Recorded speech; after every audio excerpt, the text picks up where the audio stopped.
याद है last lecture में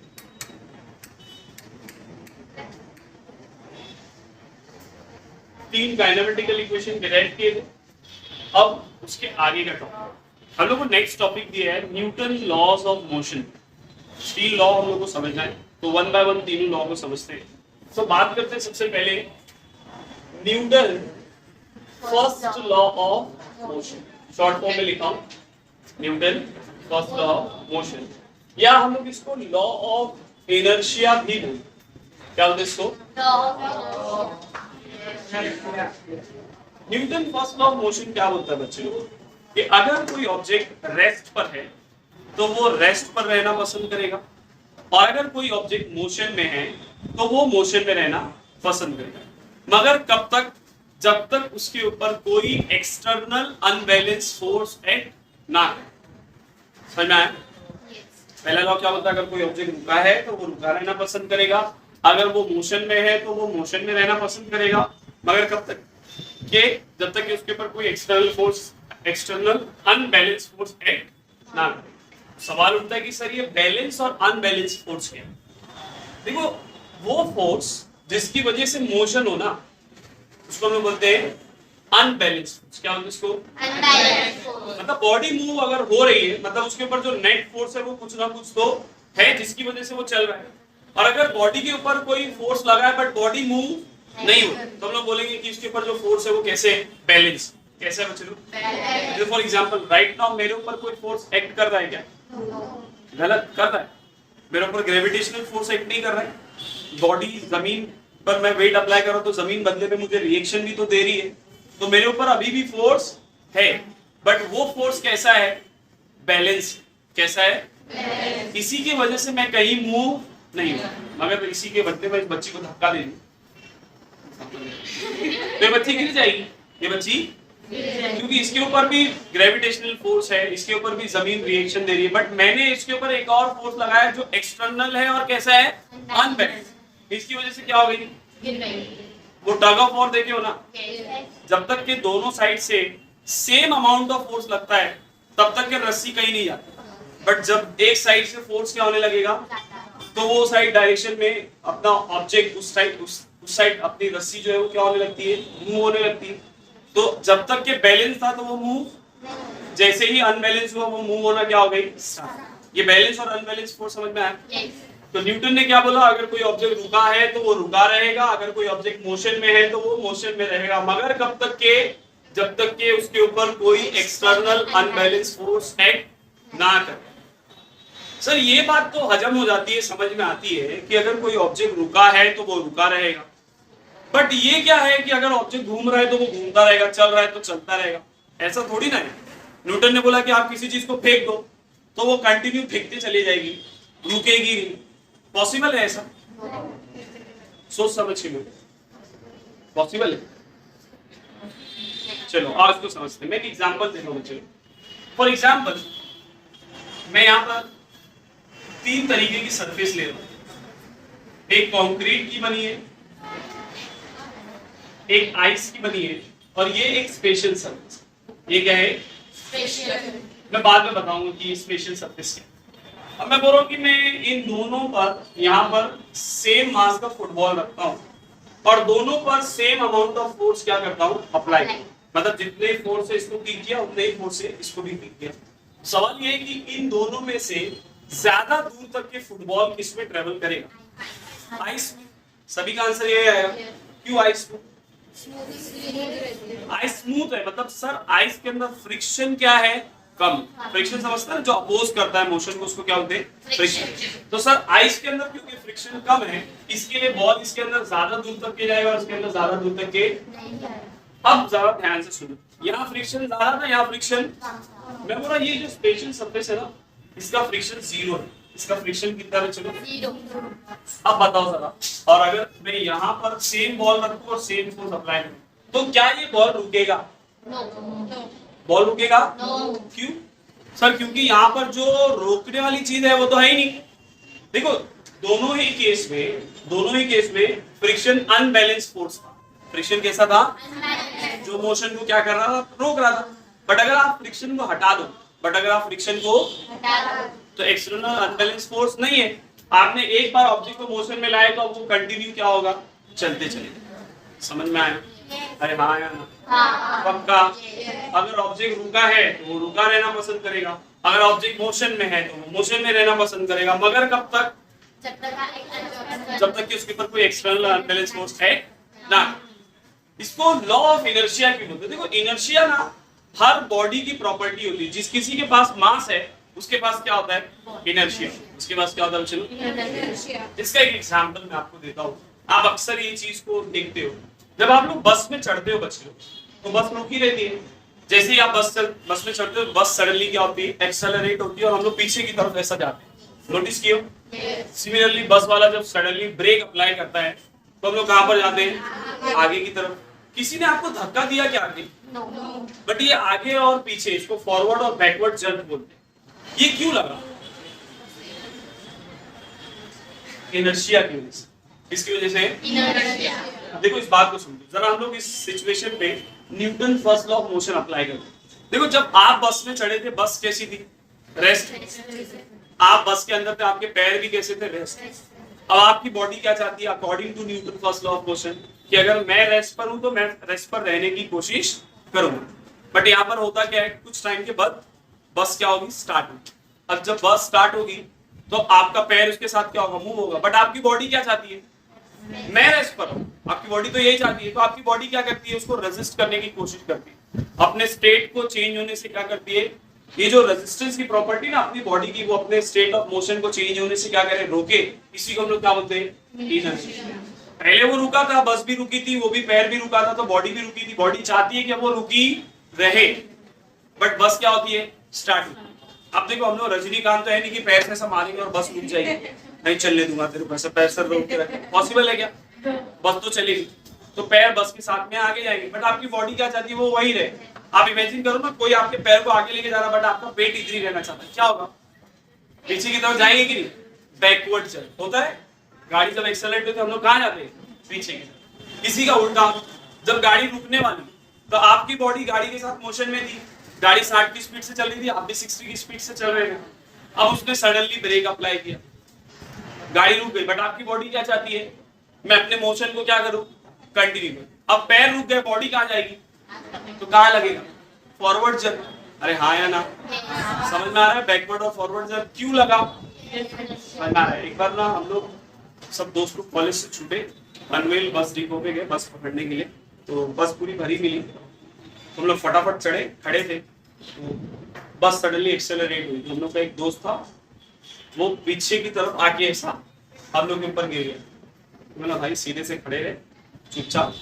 फिर सडनली बस थोड़ी देर के बाद उसने ब्रेक अप्लाई किया, ट्रैफिक वगैरह हो गई। अब वो भाई साहब कहाँ गए, सीधा आगे की तरफ गए। आगे जाने के बाद ऐसा सीधा कहाँ पर गिर गए, जो सीट रहती ना उसके ऊपर। इत्तेफाक से वहाँ एक आंटी बैठे थे, वो आंटी के ऊपर गिर गया। अच्छा वो हम लोग का दोस्त था बहुत मोटा, सॉरी अगर बाद में वीडियो देखा है उसके लिए बोल रहा हूँ, सॉरी, बाद में बोलेगा मेरे को बदनाम कर। तो वो गिर गया आंटी के ऊपर, आंटी खूब गाली वाली दिए। फिर वो भाई साहब पीछे है, तो हम लोग बोले, सीधे से बोले थे खड़े रहने के लिए, भूल गया Newton first law of motion. समझ में आया कि नहीं? रियल लाइफ में देखो फिजिक्स कितना यूज होता है, अगर उसको पता हो तो शायद वो हैंडल पकड़ के खड़ा रहता। ठीक है, भाई साहब ने पकड़े।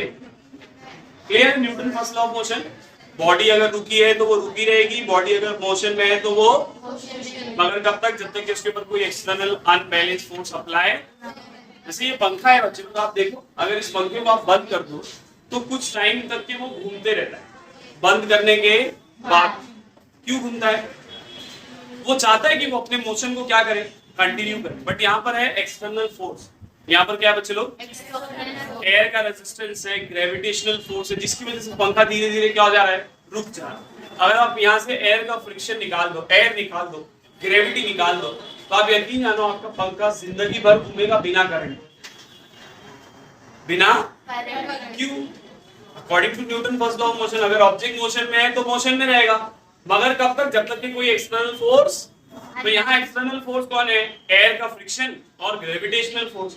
और ये दोनों को हटा दो तो ये दोनों अपना फैन जो है वो जिंदगी भर क्या करेगा। समझ में आया बच्चे लोग? कोई दिक्कत? पहला लॉ क्लियर है? Yes. सेकेंड लॉ की बात करते हैं, Newton second law of motion. Newton second law of motion को समझने से पहले एक टॉपिक आपको समझना पड़ेगा जिसको हम लोग बोलते हैं मोमेंटम। क्या बोलते हैं बच्चे लोग? Momentum. मोमेंटम को हम लोग कैपिटल पी से किससे लिखते हैं? Capital. अब ये क्या है, इसको जरा समझ लो। देखो मोमेंटम जो है ना, जो हम लोग इम्पैक्ट क्रिएट करते हैं ना किसी चीज के ऊपर, इम्पैक्ट समझते हैं ना, उसको जब घाव पहुंचाते हैं हिंदी में अगर मैं बोलूं तो वो जो इम्पैक्ट होता है ना उसको हम लोग क्या बोलते हैं? Momentum. उसको हम लोग क्या बोलते हैं? Momentum. एक एग्जांपल देखो, मान लो आपके पास एक कांच है बच्चे, क्या है आपके पास?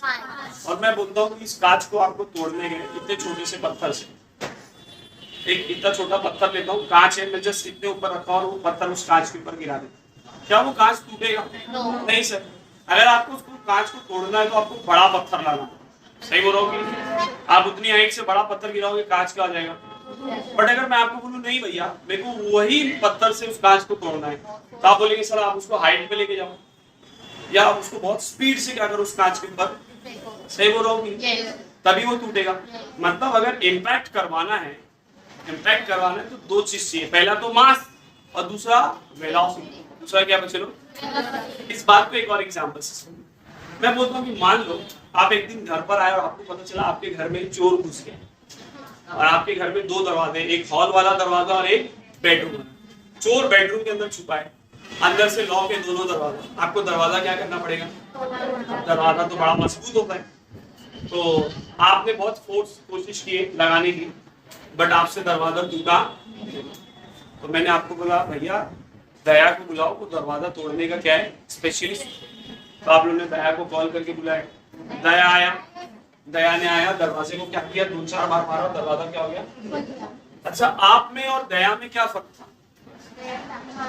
ताकतवर है, मतलब उसके पास क्या मास ज्यादा है, उसके पास क्या है, आपके पास मास क्या है? मतलब इम्पैक्ट क्रिएट करना है तो पहली चीज क्या चाहिए? मास। पहली चीज क्या चाहिए? अच्छा, दूसरा आप जब अंदर गए तो एक और दरवाजा था अंदर, अंदर वाला दरवाजा हॉल से भी ज्यादा मजबूत है, दया से भी ऐसे टूट रहा नहीं। तो फिर मैं बोला दया को बोलो थोड़ा पीछे जाए और दौड़ कर आए और दरवाजे से क्या करे, सही बोल रहा हूँ कि हाँ? अगर दौड़ कर आएगा तो इम्पैक्ट क्या होगा? ज्यादा। दौड़ कर आएगा तो इम्पैक्ट क्या होगा? पहले केस में दरवाजा तोड़ने के लिए मास यूज किया, दूसरे में मास तो था बट फिर भी दरवाजा टूट रहा, तो बोले कि भैया वेलोसिटी से आकर क्या करो, काट रहा। मतलब अगर आपको इम्पैक्ट क्रिएट करना है, मोमेंटम अगर अप्लाई करना है तो दो चीज चाहिए, पहला चाहिए मास और दूसरी, इन दोनों के प्रोडक्ट को ही हम लोग क्या बोलते हैं? मोमेंटम। इन दोनों के प्रोडक्ट को ही हम लोग क्या बोलते हैं? याद है कि momentum is what? Mass. Now unit of mass क्या थी बच्चे लोग? केजी। और वेलोसिटी की यूनिट क्या थी? Metre per second. तो यूनिट क्या हो गई मोमेंटम की? केजी मीटर पर। याद है कि यूनिट मोमेंटम समझ में आया? मोमेंटम बोले तो दया, ठीक है। अब बात करते हैं Newton second law of motion. Newton second law of motion क्या बताता है चलो? Rate of change in momentum, rate of change in momentum is directly proportional to applied force, is directly proportional to applied force। अब ये क्या है जरा इसको समझ लो। देखो जब भी रेट सुनोगे ना बच्चों तो डिनोमिनेटर में क्या आएगा? टाइम। किसी भी चीज का आप रेट सुनो, मैंने बताया था ना, rate of change of displacement is nothing but velocity, rate of change of velocity is nothing but acceleration। नीचे क्या आ रहा था? टाइम आ रहा था सब में, displacement upon time velocity, velocity upon time acceleration. याद आ रहा है कि नहीं भाई?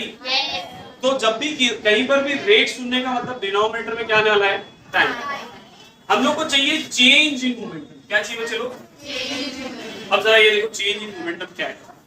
आपको याद है चेंज इन वेलोसिटी हम लोगों ने निकाले थे,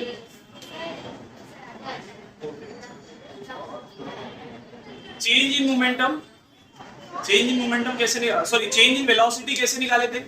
फाइनल वेलोसिटी माइनस इनिशियल। याद है सबको?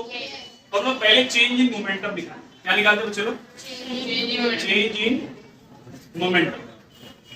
तो चेंज इन मोमेंटम कैसे निकालेंगे? Final momentum minus initial momentum. अरे हाँ या ना? बोलो तो सही बाबा। Final momentum minus initial. Final momentum का फॉर्मूला क्या होगा? अरे बोलो सर, मोमेंटम होता है मास इनटू वेलोसिटी। तो मास तो चेंज होने वाला, ऐसा है क्या आप 100 की स्पीड से भागने लगोगे तो आपका मास 200 किलो का हो जाएगा? सर मास चेंज होता क्योंकि मास यूनिवर्सल कांस्टेंट है बच्चे। Mass is what? Amount of matter present in our body. अपने बॉडी के अंदर जो मैटर है उसी को हम लोग क्या बोलते हैं? मास। ऐसा नहीं है कि आप भागोगे तो आपका एक हाथ पैर गिर जाएगा, नहीं, सब कुछ उधर ही रहेगा। तो आप जब भागोगे तो भी आपका मास उतना रहेगा, जब आप रुके रहोगे तो भी आपका मास उतने रहेगा। मास कभी चेंज होता नहीं है। तो फाइनल मोमेंटम मतलब mv, इनिशियल मोमेंटम मतलब mv। देखो मास तो चेंज नहीं हो रहा है, वेलोसिटी चेंज हो रही है ना। फाइनल में v लिख दिए, इनिशियल में याद है ना, फाइनल वेलोसिटी मतलब v, इनिशियल वेलोसिटी मतलब u। अच्छा, दोनों में m है, चाहो तो कॉमन ले लो, तो क्या बचेगा? v माइनस ये क्या है बच्चे लोग अपना? चेंज इन, ये क्या अपना? अब Newton second law of motion क्या होता है? Rate of change of momentum. क्या बोलता है? Rate of change in momentum is directly proportional. ये डायरेक्टली प्रोपोर्शनल है किससे बच्चे लोग? फोर्स से। डायरेक्टली प्रोपोर्शनल है किससे? डायरेक्टली और इनवर्सली प्रोपोर्शनल पता है सबको। डायरेक्ट का मतलब होता है अगर ये बढ़ने वाला है तो ये वाली चीज भी बढ़ेगी। इनवर्स का मतलब ये बढ़ेगा तो ये कम होगा, या ये बढ़ेगा तो ये कम होगा। समझ में आया? इनवर्स कैसे लिखते हैं? इनवर्स ऐसे लिखते हैं, ध्यान से देखो, जैसे velocity is inversely proportional to time, ऐसा लिखो। इनवर्स लिखेंगे तो 1/, करके डायरेक्ट में सामने सामने। समझा मैं क्या बोल रहा हूँ? इनवर्स और डायरेक्ट बता रहा हूँ। इनवर्स बोले तो सामने सामने, और डायरेक्ट बोले तो बहुत गंदा दिख रहा है। डायरेक्ट बोले तो सामने सामने, इनवर्स बोले तो 1/, के फॉर्म में एक चीज। तो rate of change in momentum is directly proportional to applied force. Rate बोले तो डिनोमिनेटर में क्या आएगा? टाइम। चेंज इन मोमेंटम ऊपर निकाल के रखे, कितना? mv minus u, directly proportional to. अब ध्यान से देखो, v minus u upon t किसके बराबर होता है? एक्सेलरेशन। एक्सेलरेशन का फॉर्मूला याद है? Change in velocity upon. तो सर इस v minus u upon t की जगह पर आप क्या लिख सकते हो? एक्सेलरेशन। क्या लिख सकते हो? मैं यहाँ से प्रोपोर्शनैलिटी की साइन हटाकर इक्वल टू लिख रहा हूँ। क्या लिख रहा हूँ? जब भी आप प्रोपोर्शनैलिटी की साइन हटाकर इक्वल टू लिखोगे बच्चों तो एक प्रोपोर्शनैलिटी कांस्टेंट आएगा। क्या आएगा? एक प्रोपोर्शनैलिटी। देखो प्रोपोर्शन का मतलब क्या होता है इसको समझो। ये बढ़ रहा है तो ये भी बढ़ रहा है, बट जरूरी नहीं है कि ना ये जितना बढ़ेगा उतना ही ये भी बढ़ेगा। हो सकता है ये 2 गुना बढ़े तो ये 1 गुना बढ़े, हो सकता है ना। तो उसमें जैसे मैं बोलता हूँ कि भैया x is equal to 2y, x is equal to y बढ़ेगा तो x भी बढ़ेगा, सही है। बट y 1 गुना बढ़ेगा तो x 2 गुना बढ़ेगा। x कितना बढ़ेगा? 2 गुना। समझा मैं क्या बोल रहा हूँ? मैं बोलूंगा x is proportional to y, x is proportional to. तो जब यहाँ पर प्रोपोर्शनैलिटी की साइन हटाकर इक्वल टू लिखूंगा तो यहाँ पर अपने आप क्या आएगा? एक कांस्टेंट, और वहां पर उस कांस्टेंट की वैल्यू कितनी है? ये वाली केस में। अब समझा मैं क्या बोल रहा हूँ? तो हमेशा क्या लगाते हैं हम लोग? Proportionality constant. जब भी प्रोपोर्शनल की साइन हटाएंगे तो इक्वल टू लिखेंगे तो एक प्रोपोर्शनैलिटी कांस्टेंट आएगा, कभी भी, हमेशा याद रखिए। और यहाँ पर पहले से क्या प्रेजेंट था? f। समझा? याद रख के बच्चों।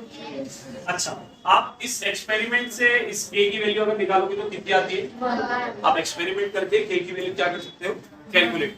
तो k की वैल्यू कितनी है? तो आप बोल सकते हो f is equals to ma। अरे k की वैल्यू कितनी है? 1 into f कितना हो गया? f is equals to m। सही है कि नहीं? फादर इज इक्वल्स टू मां, force is equals to mass into acceleration. फोर्स को बताने वाला कौन है? न्यूटन। फोर्स को बताने वाला कौन है? न्यूटन। इसलिए फोर्स की यूनिट क्या रखी गई बच्चे लोग? न्यूटन। क्या रखी गई? न्यूटन। याद रहेगा? कोई दिक्कत? पक्का? झूठ तो नहीं बोल रहे। लिख लो third law.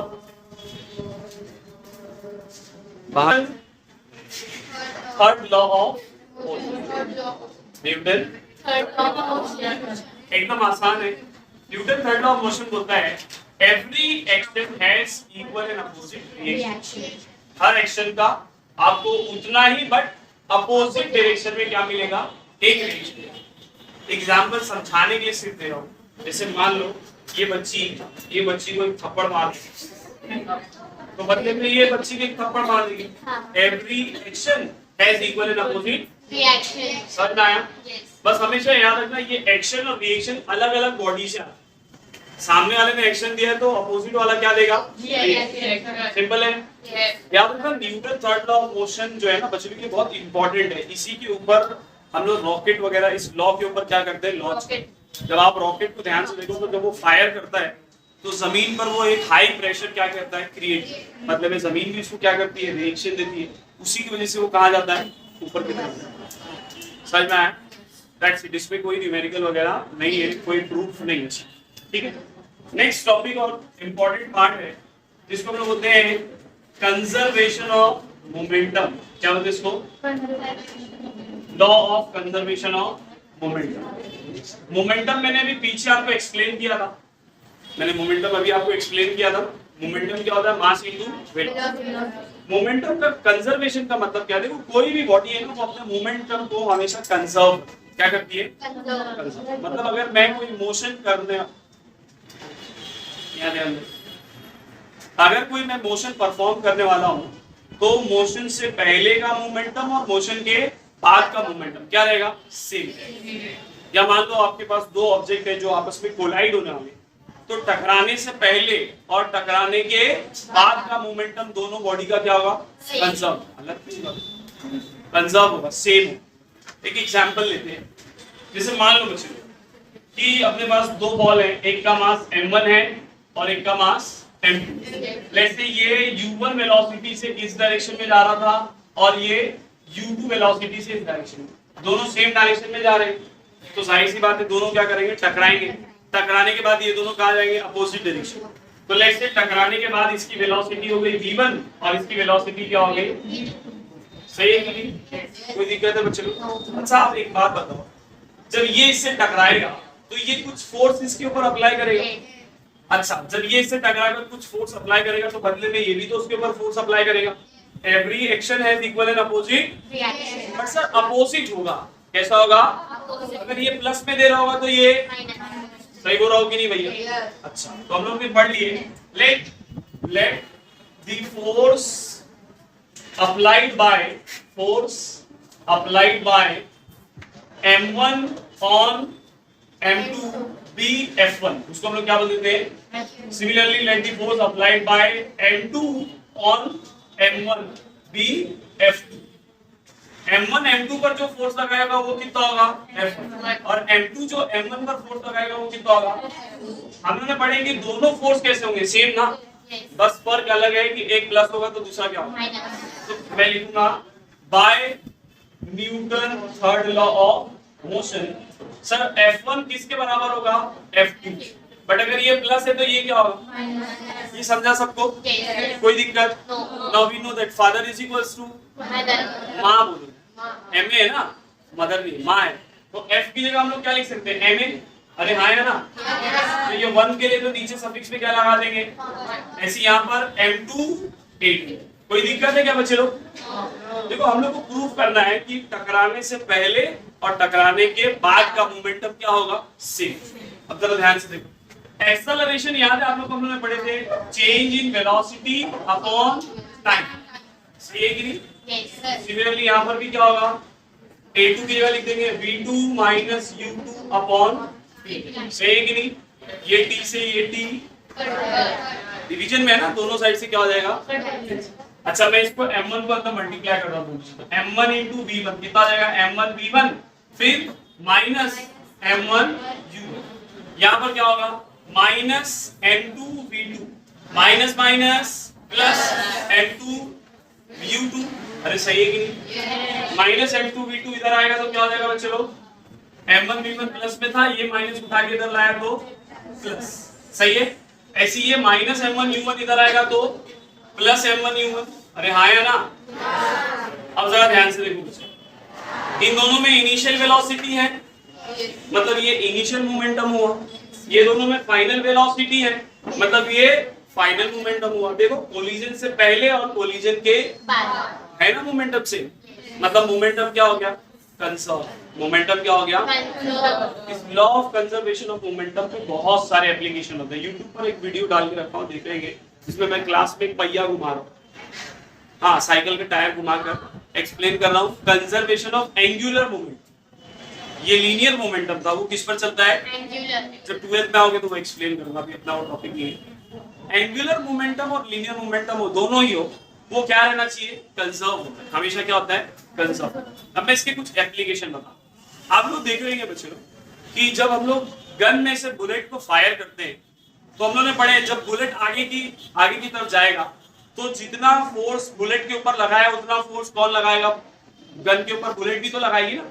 If reaction is equal and opposite reaction, तो आपको नहीं लगता है कि जितनी स्पीड से बुलेट आगे गई है उतनी स्पीड से अगर गन भी आगे है तो पीछे है तो क्या होगा?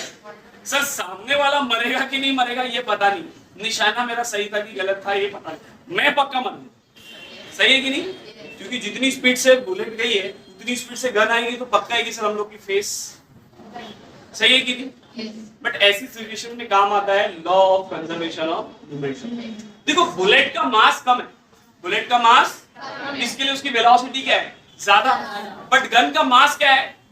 इसीलिए उसकी वेलोसिटी क्या है? तो ये जो गन पीछे आती है ना, आप लोग देखो फायर करो तो सामने वाला थोड़ा पीछे मूव होता है, इसको बोलते हैं रिकॉइलिंग वेलोसिटी ऑफ गन, पीछे आने वाली वेलोसिटी। बट ये बुलेट की स्पीड की इतनी स्पीड, रीजन समझ में आ रहा है ना? बुलेट का मोमेंटम और गन का मोमेंटम क्या होना चाहिए? सेम। और मोमेंटम क्या होता है? Mass into velocity. Sir bullet की वेलोसिटी ज्यादा है, उसका मास, तो गन का मास ज्यादा तो उसकी वेलोसिटी क्या होगी? समझेगी नहीं? तभी तो कंजर्वेशन ऑफ मोमेंटम हो पाएगा ना। अरे हाँ या ना भाई? पक्का समझ में आ रहा है? वो देखिए पुराने टाइम पर तोप फायर करते थे, ऐसा निकलता था गोला एक तोप में से, बड़ा सा लोग तोप बनाते थे, पूरी जमीन हिल जाती थी। देखिए बाहुबली वगैरह में देखो, तो उसमें देखो जब वो गोला बाहर जाता है, जो स्फीयर है वो बाहर जाता है, तो वो स्फीयर जो होता है एज कम्पेयर टू वो जो तोप होता है उसका मास क्या होता है? कम होता है, बट उसकी वेलोसिटी क्या होती है? अब आप सोचो ना, दो लोग मिल के फायर किए, जितनी स्पीड से अगर गोला गया उतनी स्पीड से तोप भी पीछे आए तो सामने वाले के तो सर 2 ही दिन मरेंगे, यहाँ पे तो पूरी सेना पीछे चली जाएगी। सही बोल रहा हूँ कि नहीं? तो हम लोग क्या करते हैं? Law of conservation of momentum. तोप का मास ज्यादा होता है, जो वो तोप होती है उसका मास क्या होता है? ताकि जब वो हाई स्पीड से जाएगा तो जितना मोमेंटम वो दिया है उतना ही मोमेंटम इसके ऊपर भी लगेगा, तो मोमेंटम कंजर्व होना चाहिए। तो उसका मास कम था, उसकी वेलोसिटी ज्यादा थी, इसका मास ज्यादा है तो उसकी वेलोसिटी क्या होगी? समझ में आ रहा है कि लॉ ऑफ कंजर्वेशन ऑफ, समझ में आया? रिकॉइलिंग वेलोसिटी ऑफ गन समझ में आया कि नहीं? गन पीछे क्यों आ रही है ये समझ में आया? अच्छा गन ऐसे डिजाइन नहीं होती है, उसके पीछे भी कैलकुलेशन होता है कि गन से जो बुलेट निकलने वाली उसकी स्पीड कितनी होगी, तो उस गन का मास कितना होगा, ये सब डिजाइन होता है। ऐसा नहीं कि बस मन किया और बना दिए। समझ में आया? लॉजिक है ना उसके पीछे भी। फिर तो पता चला आपने एकदम लेस, कुछ वजन ही नहीं है उसके अंदर, आपके गन के अंदर आपने फायर किए और ये भाई साहब पीछे लेके निकल लिया, आपको भी है कि नहीं? अपोनेंट बोलेगा देखो अपने ही आपको मार लिया, मेरे को तो कुछ हुआ ही नहीं, बाजू से बुलेट गए, वो देखो मर गया। समझ में आ रहा है कि नहीं? Law of conservation of angular, इसको लिख लो तो न्यूमेरिकल स्टार्ट। ये भी न्यूमेरिकल अटेम्प्ट, ठीक है? इसीलिए मेक श्योर कि आप लोग न्यूमेरिकल को प्रैक्टिस करते हैं। फिजिक्स है, केमिस्ट्री है, उसमें न्यूमेरिकल आते हैं। फिजिक्स में तो 12th स्टैंडर्ड में 30-35 मार्क का न्यूमेरिकल पूछेगा, तो आपको हैबिट होनी चाहिए। और न्यूमेरिकल की अच्छी बात यह है कि अगर आपको आता है तो आपको पूरा मार्क्स मिलेगा। थ्योरी नहीं है ना कि आप अपने हिसाब से पूरा लिखे फिर भी आपको पूरा मार्क्स नहीं मिले, सामने वाले को पसंद नहीं, आधा मार्क कट कर दिया। न्यूमेरिकल है, सॉल्व किए, करेक्ट आंसर है तो पूरा मिलेगा। समझ में आया? मैथ्स के जैसा है। चैप्टर अगर समझ में आता है तो न्यूमेरिकल आसानी से क्या कर सकते हो? सॉल्व। समझ में आया? स्टार्ट करें न्यूमेरिकल। चलो यहाँ ध्यान से फॉर्मूले और आपको यूनिट्स याद होनी चाहिए न्यूमेरिकल सॉल्व करने से पहले, तभी जाकर आप न्यूमेरिकल को सॉल्व कर सकते हो। पहला जो न्यूमेरिकल है ना बच्चों, वो टेबल बेस्ड वाला है, तो मैं उसमें से एक प्रॉब्लम लेता हूँ, उसमें से 3 प्रॉब्लम है, तो मैं पहला प्रॉब्लम ले रहा हूँ। यहाँ ध्यान से देखो जरा, page number 17, question number 3, complete the following table. लिखा सबको? अब जरा यहाँ ध्यान से, क्वेश्चन नंबर 3 ये टेबल है, पहला वाला ले रहा हूं क्वेश्चन।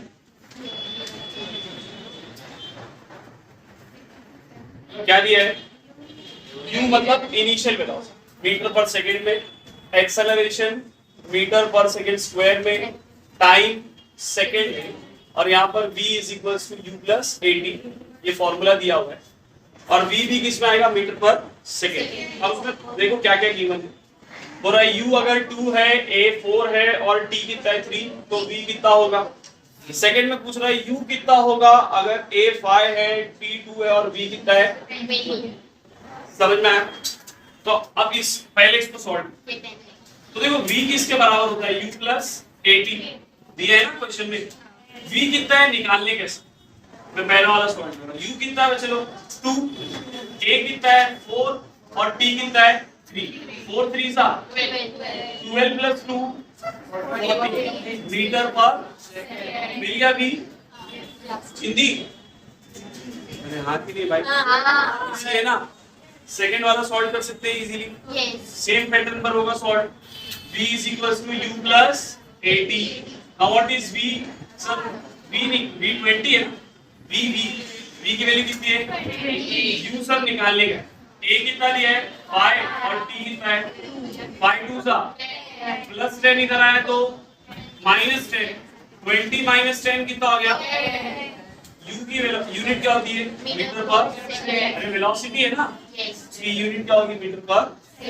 हो गया इजी। इसी के सेम पैटर्न पर आप लोग सॉल्व करोगे सेकंड और थर्ड वाला, उसके नीचे वाले जो दो।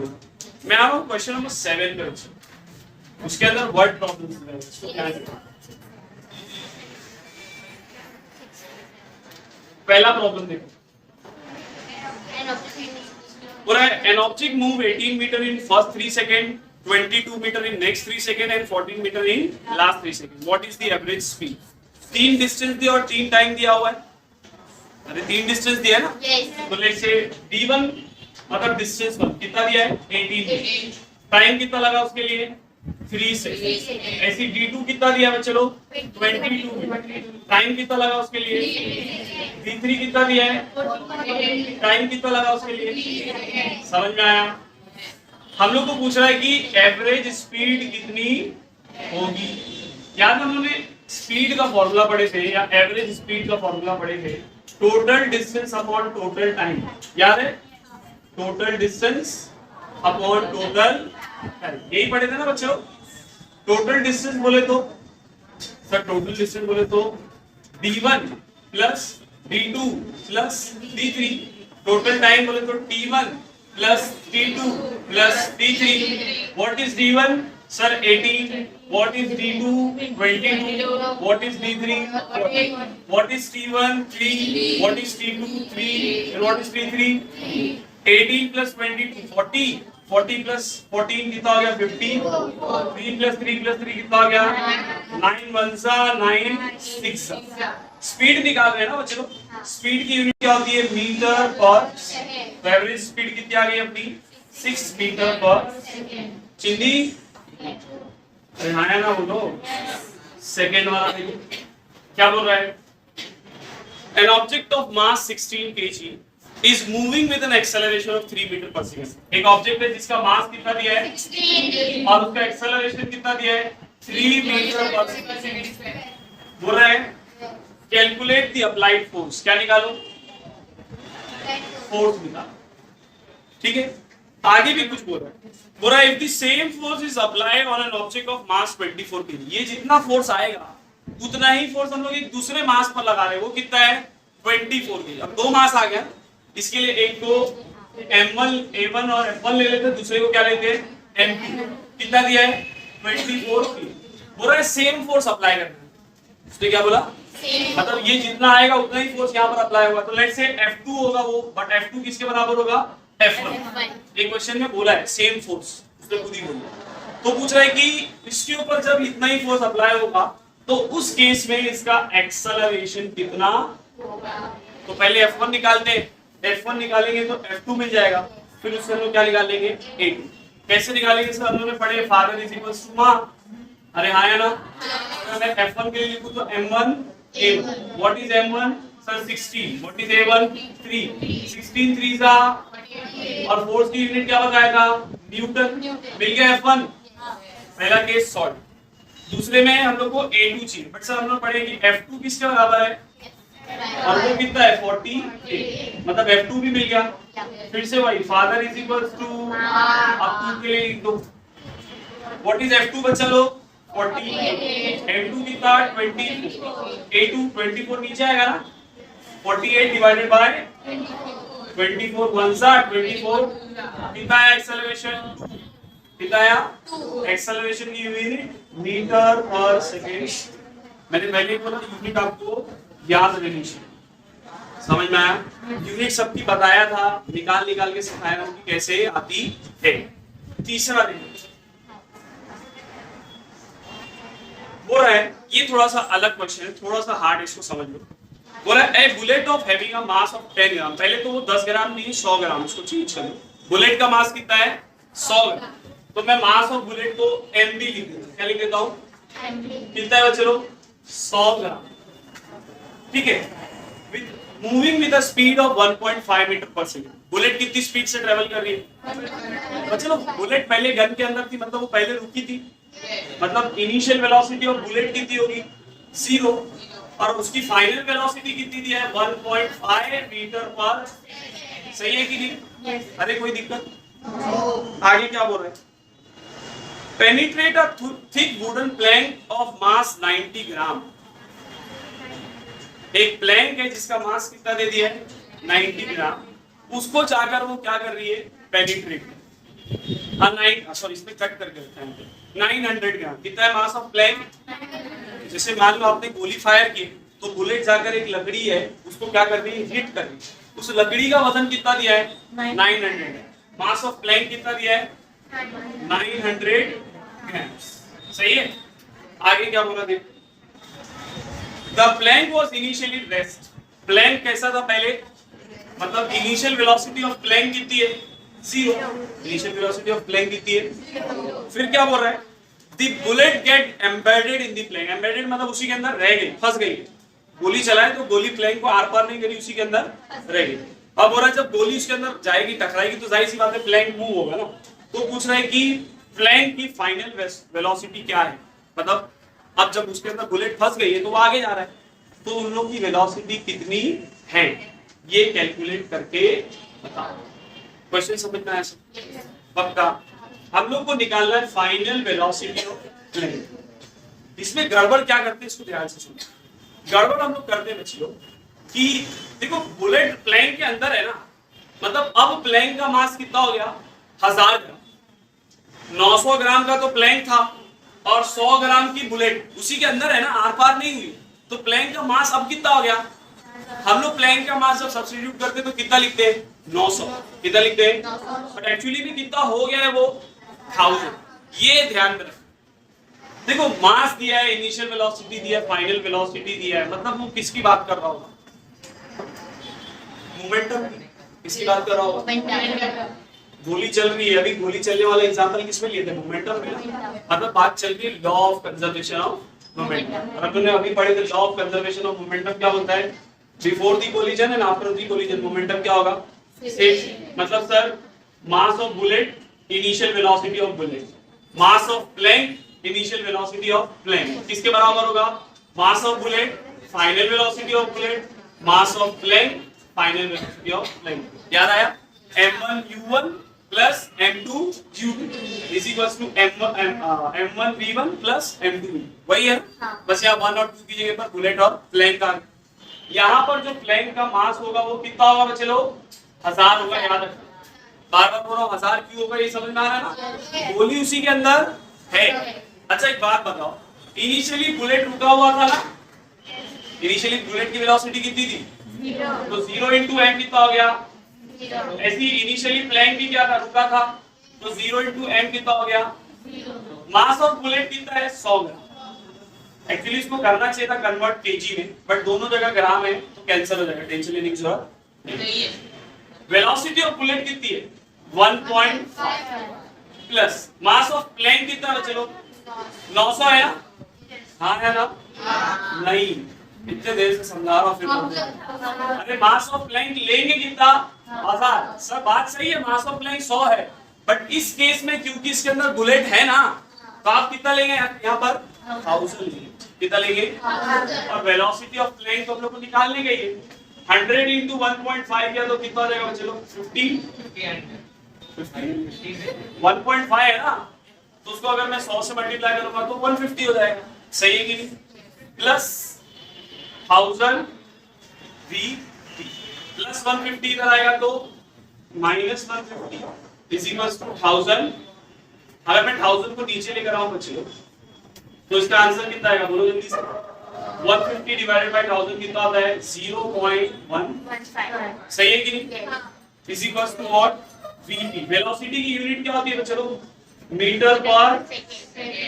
वेलोसिटी नेगेटिव नहीं होता ना, अरे वेलोसिटी नेगेटिव में जाता है क्या, एक्सेलरेशन जाता है, वेलोसिटी नेगेटिव में तो आपको माइनस लेने की जरूरत। अब आप बोलिए सर माइनस क्यों आया, अपोजिट डायरेक्शन है ना, इक्वल है ना, इक्वल एंड अपोजिट, तो ये अपोजिट की वजह से माइनस आया। तो मैग्नीट्यूड में लिखेंगे तो सिर्फ क्या लिखेंगे, 0.15 मीटर पर सेकंड। समझ में आया, आया ना। इसके बाद वाला क्वेश्चन, फोर्थ वाला, सेम क्वेश्चन पहले वाले के जैसा। पहले वाले में 3 डिस्टेंस और 3 टाइम दिया था, तो हम लोगों ने क्या किए, एवरेज स्पीड निकालने के लिए तीनों डिस्टेंस को प्लस किया और तीनों टाइम को प्लस। यहाँ पर भी सेम है, बोलो एक पर्सन है जो स्विम कर रहा है, पहले 100 मीटर 40 सेकंड में, फिर 80 मीटर 40 सेकंड में, फिर 45 मीटर 20 सेकंड। पूछेगा उसकी एवरेज स्पीड कितनी है, तो सर एवरेज स्पीड क्या होगी, total distance upon total time. Total distance बोले तो तीनों डिस्टेंस प्लस अपॉन तीनों टोटल टाइम। 3 डिस्टेंस कितना, 100 प्लस 80 प्लस 45 कितना हो जाएगा, 225, और 3 टाइम कितना है, 40 प्लस 40 प्लस 20 मतलब 100, तो क्या आएगा 225 अपॉन 100 कितना आ जाएगा answer, 2.25 metre per second. Same है पहले वाले की जैसे, समझ में आया, देखो